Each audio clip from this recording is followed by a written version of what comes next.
So నా పేరు సూర్య, నా ఇల్లు ఇండియాలో క్యారెక్టర్ చేశారు.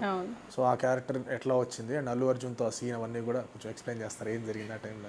వకంతం వంశీ గారికి ఫొటోస్ పంపించి మాట్లాడామన్నమాట. మాట్లాడితే ఆయన చెప్పారు ఇట్లా పోసాని గారి ఇది ఉంది చెయ్యి అని చెప్పి. అంతకుముందు తెలుసు నాకు వంశీ గారు, అంతకుముందు తెలుసు. సరే ఓకే చేస్తా అన్నారు, సరే చేస్తాను. సో ఊటీ వెళ్ళా, అక్కడ షూట్ అక్కడ చేసాము. అక్కడ హ్యాపీ, ఎందుకంటే అవుట్డోర్ అంటే ఖచ్చితంగా అందరూ సరదాగా ఎంజాయ్ చేస్తాం. అల్లు అర్జున్ గారు కూడా చాలా ఫ్రెండ్లీగా ఉండేవాళ్ళు. ఆయన కూడా పక్కన మానిటర్ దగ్గర మేము కూర్చొని చేసిన సీన్ ఎలా వచ్చిందని చూసుకునే వాళ్ళం. మార్నింగ్ రాగానే కూడా చక్కగా గుడ్ మార్నింగ్ సార్ అంటే గుడ్ మార్నింగ్ మంచిగా మాట్లాడేవాళ్ళు బాగా.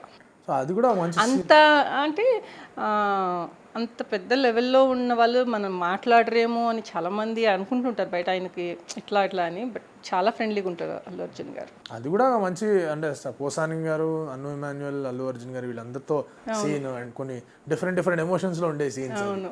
సో అటు మీ ఒక సటిల్ ఎమోషన్స్ మీరు కనిపిస్తూ ఉన్నట్టు అవన్నీ కూడా మీరు మెజర్మెంట్ ఏమైనా ఉంటుందండి? మీరు యాక్టింగ్ చేసేప్పుడు నేను ఇంతవరకు ఎక్స్ప్రెషన్ ఇవ్వలేదు ఇక్కడ నుంచి అట్లా ఏమైనా మీరే అనుకుంటారా లేదా ఎట్లా ఉంటుంది? అట్లా ఏం లేదండి, స్పాట్లో ఏమొస్తుంది చేసుకుంటూ వెళ్ళిపోతాను. నేను అసలు ఇది ఇలా అని నేను ఎప్పుడు ఫిక్స్ అవ్వను అసలు. ఇప్పుడు మనకు తెలిసిపోతుంది, ముందు సీన్స్ ఇస్తారు, మిగతా కాంబినేషన్ ఏం డైలాగ్స్ చెప్తున్నారు, వాళ్ళ దాన్ని బట్టి నేను ఫాలో అయ్యి వెళ్ళిపోతాను అంతే. ఇట్లాగే చేయాలని మాత్రం ఫిక్స్ అవ్వను. ఎక్కడ ఒక బౌండరీస్ వేసుకొని ఇట్లా ఇందులో ఉండాలి అట్లా ఏం లేదు. అంటే సెట్ మీదకి వెళ్ళిన తర్వాత మీరు అంటే ఎటువంటి మారిపోతుందండి మీ థింకింగ్ కానివ్వండి, డైలాగ్ పరంగా? ఇప్పుడు ఇంట్లో ఉన్నప్పుడు ప్రిపరేషన్ ఒకలాగా ఉంటుంది చేయాలని, సెట్కి వెళ్ళాక అందరూ ఉంటారు, అదంతా ఉంటారు, డిఫరెంట్ లైట్స్ మార్కింగ్స్ ఇవన్నీ ఉంటాయి కదా. సో ఆ టైంలో ఏంటి ఓన్లీ డైరెక్టర్ని ఫాలో అవుతారా లేదా ఎలా ఉంటుంది, ఎట్లా ఉంటుంది అక్కడంతా? ఫస్ట్ నేను వెళ్ళగానే సీన్ పేపర్ తీసేసుకుంటా, నాకు అనుగుణంగా నేను దాన్ని మార్చేసుకుంటా. అక్కడ ఉన్నదే నేను చెప్పాలి అంటే మాత్రం అక్కడ ఉన్నదే బట్టి అట్లా చెప్పను. ఇప్పుడు అందులో ఏమైనా చిన్న చేంజెస్ లేదండి ఇది ఇలా ఉంటే బాగుంటుందని నాకు ఎవరైతే కో డైరెక్టర్ చెప్తారో సీన్, నేను చెప్తాను ఇలా బాగుంది చూడండి ఒకసారి డైరెక్టర్ గారిని అడగని నేను ఇలా చెప్తాను అంటే ఆయన వెళ్ళి చెప్పారు, బాగుందంటే బాగుంది, లేదా మనకి ఇలాగే కావాలని అంటే ఓకే.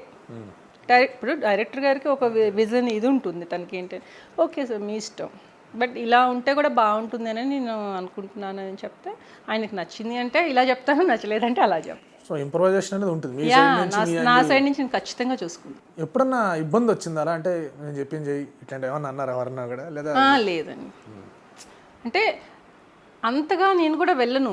ఎక్కడైనా చిన్న లైన్స్, ఇప్పుడు మనకి కొన్ని లైన్స్ చెప్తున్నప్పుడు ఏమవుతుందంటే ప్రాపర్గా వెళ్ళలేము, ఫ్లో వెళ్ళదు, రోల్ అవుతూ వెళ్తుంది. అట్లాంటప్పుడు కొంచెం నేను దీన్ని చేంజ్ చేసుకుని నా స్టైల్లో నేను చెప్తానండి అంటే ఓకే అంటారు. సో అంతవరకే, మరీ టూ మచ్గా ఇంట్రూడ్ అయిపోయారండి అంటే వాళ్ళకి తెలుసు కదా, వాళ్ళు ఎప్పటి నుంచో రాసుకుంటూ ఉంటారు స్క్రిప్ట్, ఈ రోల్ ఇలా ఉండాలి అని వాళ్ళు ఫిక్స్ అయి ఉంటారు మైండ్లో. వెళ్ళి నేను దాన్ని అయితే డిస్టర్బ్ చేయను. వాళ్ళకి ఏం కావాలనుకుంటున్నారో నేను అది చేయడానికి ట్రై చేస్తాను, నా స్టైల్లో చేస్తాను అంతే. Like and subscribe Eagle Media Works.